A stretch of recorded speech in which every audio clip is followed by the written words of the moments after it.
అమ్మోరు రాత్రి 7:30 మీ ఈటీవీలో.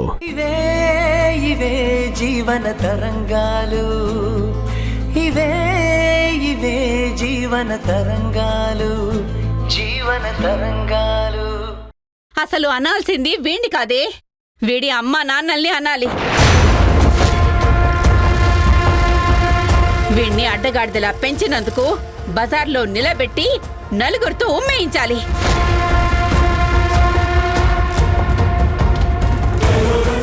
అప్పుడుగానే నాకు కోపం పోదు. ఆపండి. నీ కూతురు మెడలో తాళి కట్టినందుకు నన్నేమైనా అన్నా పడతాను, కానీ మా అమ్మ నాన్నల్ని అవమానించేలా మాట్లాడితే మాత్రం సహించను. కీర్తి, నీకిక్కడ నేను ఒక్క క్షణం కూడా ఉండను. నీకెప్పుడు రావాలనిపిస్తే అప్పుడు రా. మా అమ్మ నాన్నల్ని అవమానించిన ఇంట్లో ఇంకొక్క క్షణం కూడా ఉండను. ఆగండి.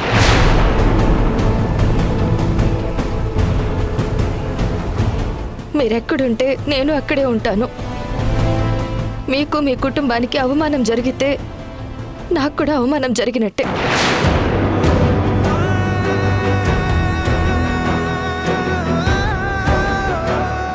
విన్నారు కదా ధరణి, మీరు చేసిన పనికి కనీసం పెళ్లి భోజనం చెయ్యకుండానే మీ అల్లుడు కూతురు వెళ్ళిపోతామంటున్నారు.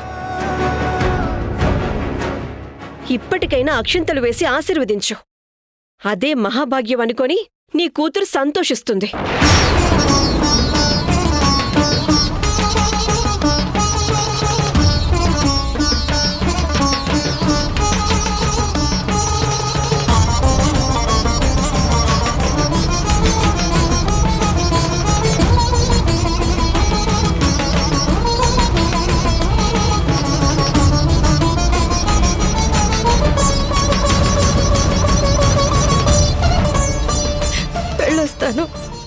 ఆగు, మీ అమ్మ వాళ్ళు నీకు చీర పెట్టకపోతే ఏంటి?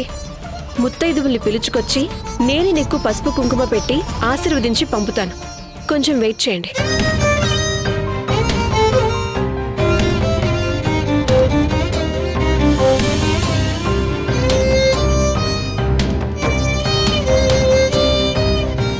ఇంటి పరువు నిలబెడుతుందని పొంగిపోయిన నా మనసునే 3 ముళ్ళు వేయించుకొనొచ్చి కాల్చి బూడిద చేశావు. మన తల్లి కూతుర్ల బంధం ఈ రోజుతో తెగిపోయింది.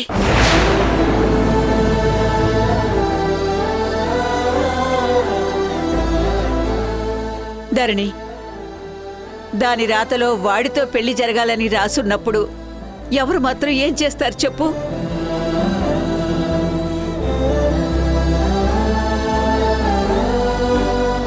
ఏదో కడుపు మంటకి మన పిల్లని అనాలి కాబట్టి 4 మాటలు అంటాం తప్ప, మెడలో 3 ముళ్ళు పడ్డ తర్వాత మనం చేయగలిగిందే ఉంది చెప్పు? ఊరుకోమ్మా. నా చేతుల మీదుగా నా కూతురు పెళ్లి జరగలేదన్నదే నా బాధమ్మా. దానికన్నీ తెలిసి కూడా ఇలా తన మెడలో 3 ముళ్ళు వేయించుకుందంటే దాని అర్థం తన దృష్టిలో మనమంతా ఉన్నామనా చచ్చామనా? ఇప్పుడు ఆ మాటలన్నీ పక్కన పెట్టి దేవికి చేసిన ద్రోహాన్ని పట్టించుకోకుండా అత్తారింటికి వెళ్ళబోతున్నా నీ కూతురి మీద 4 అక్షింతలు వేసి ఆశీర్వదిస్తే తల్లి మనసు బిడ్డ మనసు 2 కుదుట పడతాయి కదా. నా వల్ల కాదమ్మా. నా పెంపకంలో నా కూతురు మన ఇంటి పేరు నిలబెడుతుందనుకున్నానే తప్ప ఎలాంటి మచ్చ తీసుకురాదని ఎంతో మందితో చెప్పుకున్నాను. ఇప్పుడు వాళ్ళందరికీ ఏమని సమాధానం చెప్పాలి?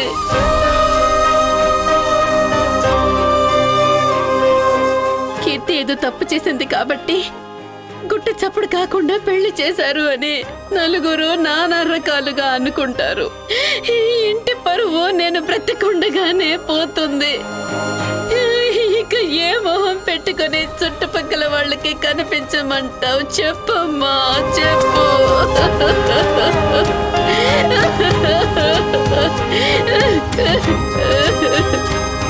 తప్పదు ధరణి, ఇలాంటి సమయంలోనే ధైర్యంగా ఉండాలి. అన్నిటినీ పెద్ద మనసుతో ఓర్చుకుంటూ ముందుకు వెళ్ళాలి. ఈ గుండె కోతని తట్టుకోవడం నా వల్ల కావడం లేదమ్మా. అమ్మా.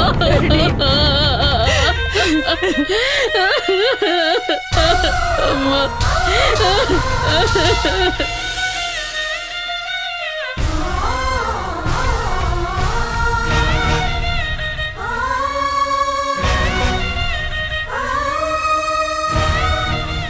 దేవిక, పెళ్లి కూతురికి నీ చేత్తో బొట్టు పెట్టి చీర పెట్టమ్మా.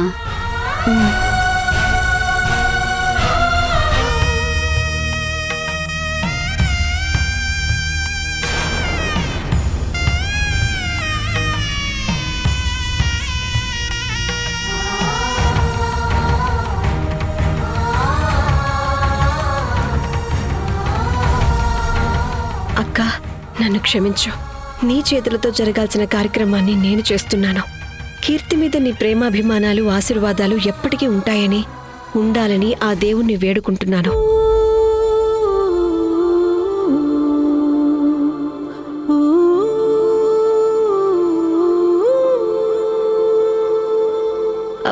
మీరు ఆశీర్వదించండి.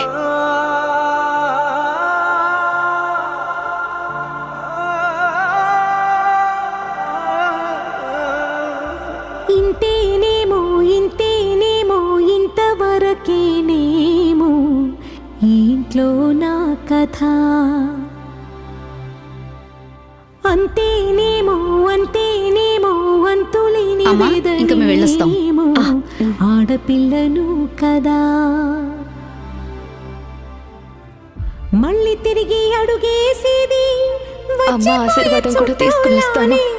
నేను పుట్టి పెరిగిన ఊరికి ఇంకా పైన పొరుగురిదాన్ని. కట్టదాటి గంగ నేడు కంట పొంగెనే.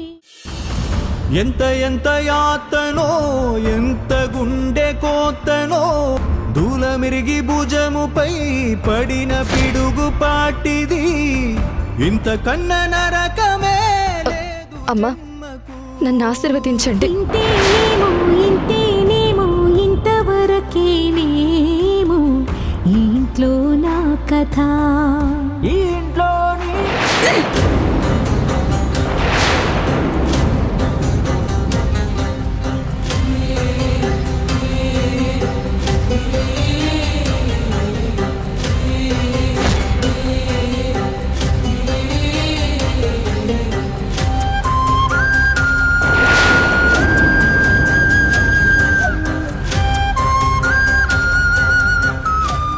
కూతురికి అక్షింతలు వేసి ఆశీర్వదించటానికి కూడా తల్లికి రాసి పెట్టుండాలి.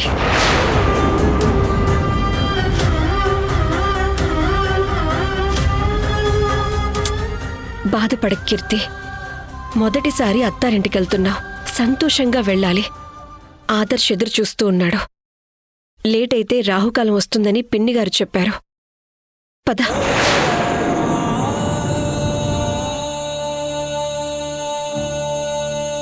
పద.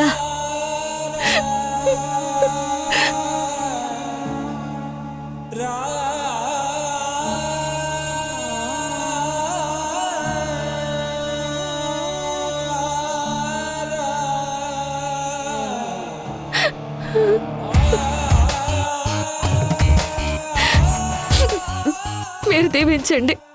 మా అమ్మ దీవించినట్టే అనుకుంటాను. మమ్మల్ని ఆశీర్వదించండి. కళ్యాణ్, దేవిక, ఒక్క నిమిషం తీసుకోండి.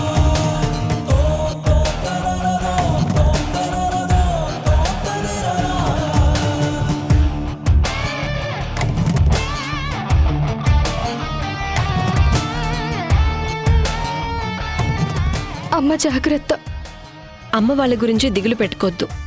నేను కళ్యాణ్ ఇక నుంచి ఇక్కడే ఉంటాం. అందర్నీ బాగా చూసుకుంటాం. మీరు బయలుదేరండి. పదండి. రండి.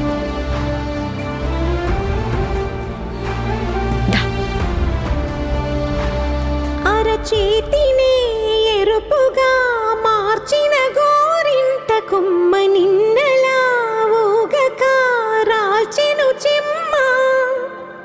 వాకిట నేనేసిన 9 వర్ణాల ముగ్గు విగతగా చూసిని విడిపోయామా గుంజనే గుండెనే ఎవరో అన్నంతగా వేదనే బాధనే నాన్నకు గూడునే విడువక ఇన్నే ఉండొచ్చుగా ఎవడు రాసాడు ఈ రాతను మొక్కుతూనే నీ పాదాలు కడిగిన ఈ కన్నీళ్ళు రెక్కలల్లా దాసుకొని కాచినందుకే అమ్మయ్యా, కీర్తి అత్తారింటికి వెళ్లడంతో ఒక పెద్ద గండం తప్పింది.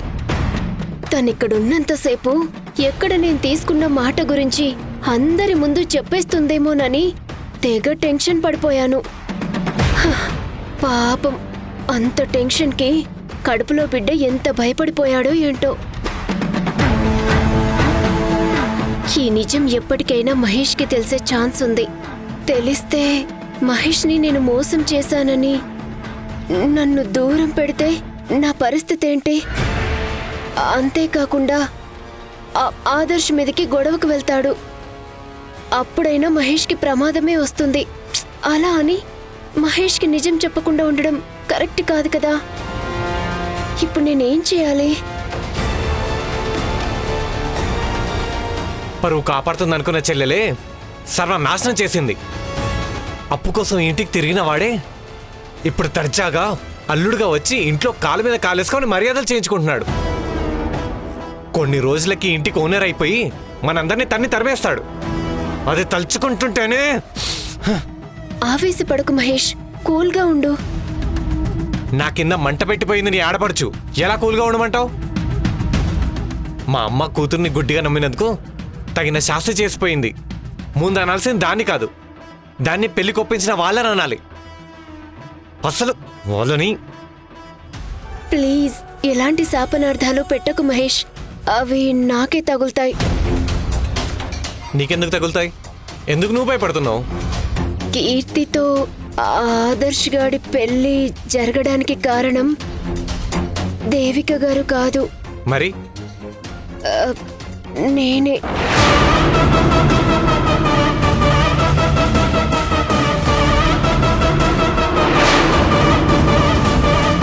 ఏం మాట్లాడుతున్నావు దీపా? అది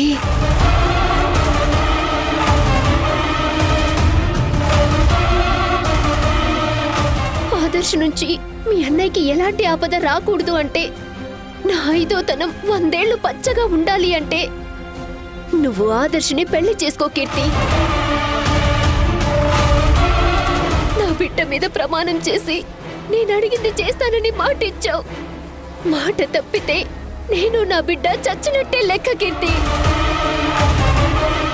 ఇది జరిగింది. ఎంత పనిచేసావు దీపా? నా బిడ్డ అనాథ కాకూడదని ఇలా చేశాను. కానీ ఇంట్లో వాళ్ళకెవరికీ ఈ విషయం తెలీదు. ఇప్పుడు అందరూ ఈ పెళ్లి దేవిక గారి వల్లే జరిగిందని ఆ భ్రమలోనే ఉన్నారు. దేవిక గారు కూడా ఎందుకో మరి ఈ పెళ్లి తనే చేశానని అబద్ధం చెప్తున్నారు. దానికి కారణం ఏదైనా సరే మనకైతే మంచి జరిగింది మహేష్. నిజం బయటపడే వరకు అది నీకు మంచిగానే ఉంటుంది. కానీ నిజం ఏదో ఒక రోజు అమ్మకి తెలిస్తే మనని ఏం చేస్తుందో కూడా ఊహించలేం. కీర్తి అత్తారింటికి వెళ్ళింది కాబట్టి ఎలాగో నిజం చెప్పలేదు. ఇప్పుడు ప్రాబ్లం అంతా దేవిక గారు ఈ ఇంట్లో ఉంటేనే వస్తుంది. మనం రోడ్డున పడకూడదు అంటే తను ఈ ఇల్లు వదిలి వెళ్లేలా చేయాలి. ఇక్కడుంటే అమ్మ ఏదో విధంగా అడ్జస్ట్ చేసి నీ డెలివరీకి అయ్యే అమౌంట్ని అడ్జస్ట్ చేసి రిస్క్ తప్పిస్తుంది. లేదంటే ఆ అమౌంట్ కోసం ఎవడి కాలు పట్టుకోవాలో కూడా తెలీదు. ఇదిగో ఇలా చేతగాని వాడిలా అత్తయ్య గారి మీద ఆధారపడి మిమ్మల్ని చూస్తేనే ఎక్కడ లేని కోపం వస్తుంది. రోషానికి పోతే రోడ్డు మీద పడాల్సి వస్తుందని, నా బిడ్డకు అలాంటి పరిస్థితి రాకూడదని ఇన్ని ప్రయత్నాలు చేశాను. ముందు ఆ దేవిక గారిని ఈ ఇంటి నుంచి పంపించే ఏర్పాటు చేయండి. దాని గురించి ఆలోచించండి. సరే.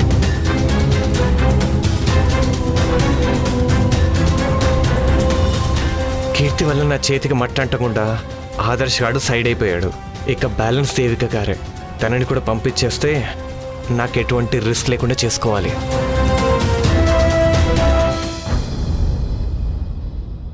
అనురాధా, అనురాధా, ఏమండి కొడుకు కోళ్ళు వచ్చేసారా? ఎక్కడా? అమ్మ కీర్తి, కీర్తి! అబ్బాయి కోడలు ఎక్కడండి? కనపడరేంటి? నాకే కనపడలేదు, ఇంకా నీకెక్కడ కనపడతారు? కీర్తి వాళ్ళ ఇంటికి వెళ్ళుంటారేమో కదండి. నాకు ఆ సంగతి తెలియదు కానీ ఆదర్శ్ పెళ్లి చేసింది ఆ దేవికేనంట. ఆ, దేవిక చేయడం ఏంటి?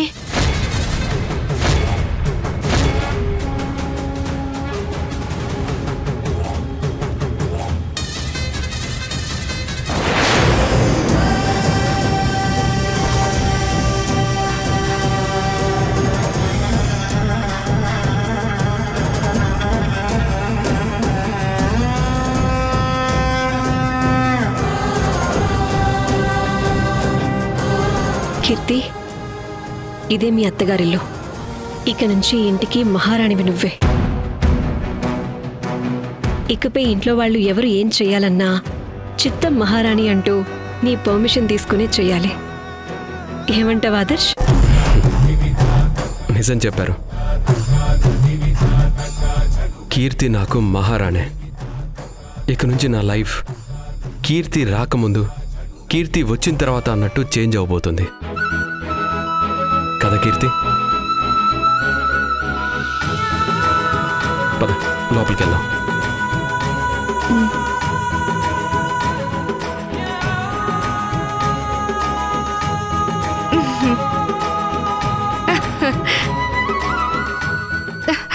నా కళ్ళ నేనే నమ్మలేకపోతున్నాను.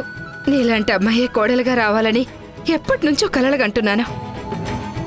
ఈ రోజు నా కల నిజమైంది. సాక్షాత్తు నువ్వే కోడలుగా వచ్చావు. ఇంతకన్నా అదృష్టం మాకు మరొకటి లేదు.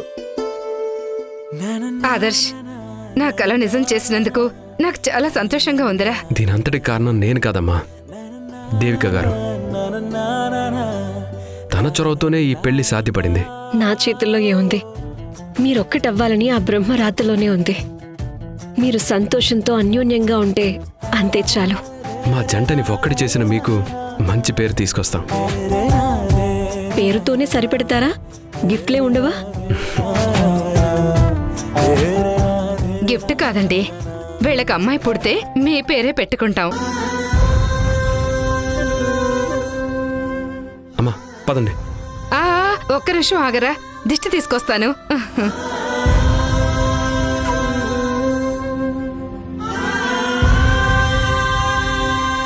ఇరుగు దిష్టి, పొరుగు దిష్టి, ఇంట్లో వాళ్ళ దిష్టి, వీధిలో వాళ్ళ దిష్టి, అందరి దిష్టి పోవాలి.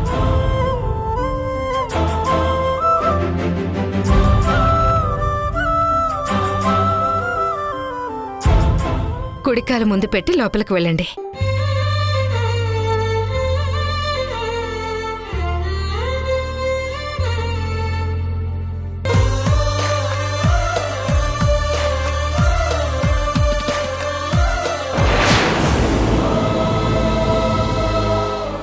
సారీ నాన్న, నీకు చెప్పకుండానే పెళ్లి చేసుకోవాల్సి వచ్చింది. క్షమించండి. మమ్మల్ని ఆశీర్వదించండి.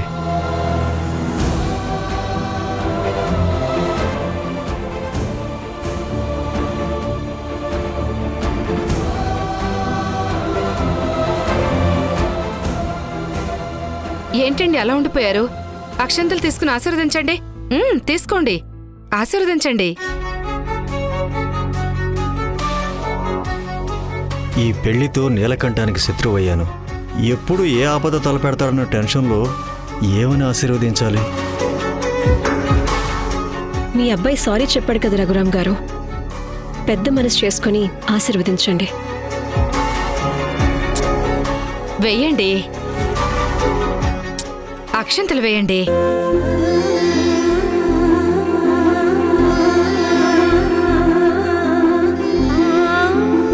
ఏమలే, ఇక నుంచి ఇంటికి నువ్వు కోడలివి కాదు, కూతురు లాంటి దానివి.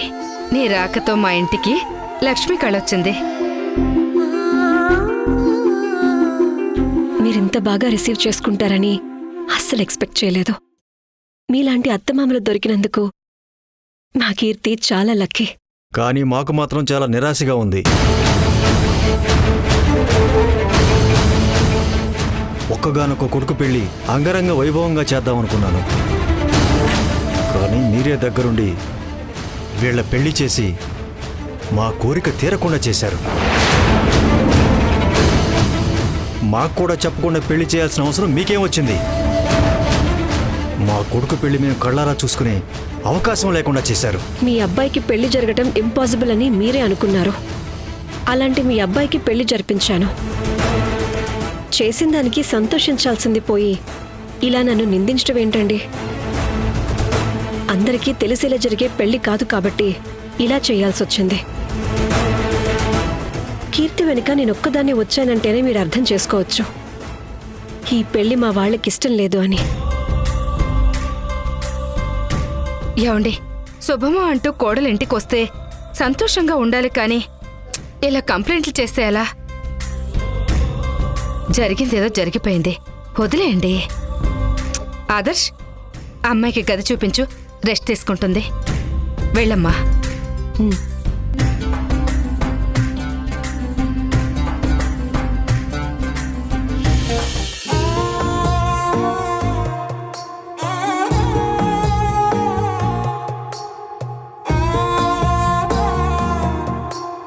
ఏడవకమ్మా.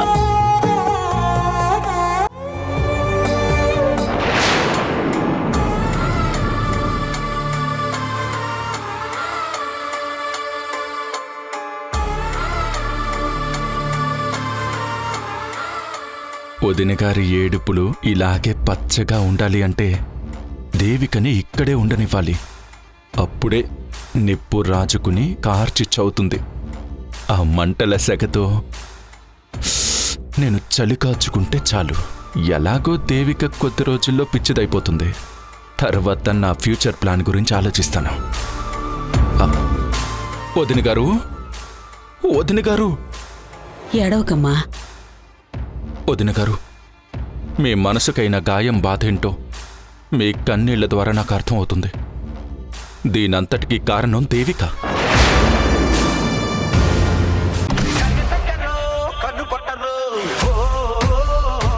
థ్యాంక్స్ ధరణి. చిచి జ్యూసు దరిద్రంగా ఉంది. ఇంకొక క్షణం మా ఇంట్లో ఉండద్దు. పో బయటికి. ఇది మా ఇల్లు. వెళ్ళిపోయి ఇక్కడి నుంచి. నడు బయటికి.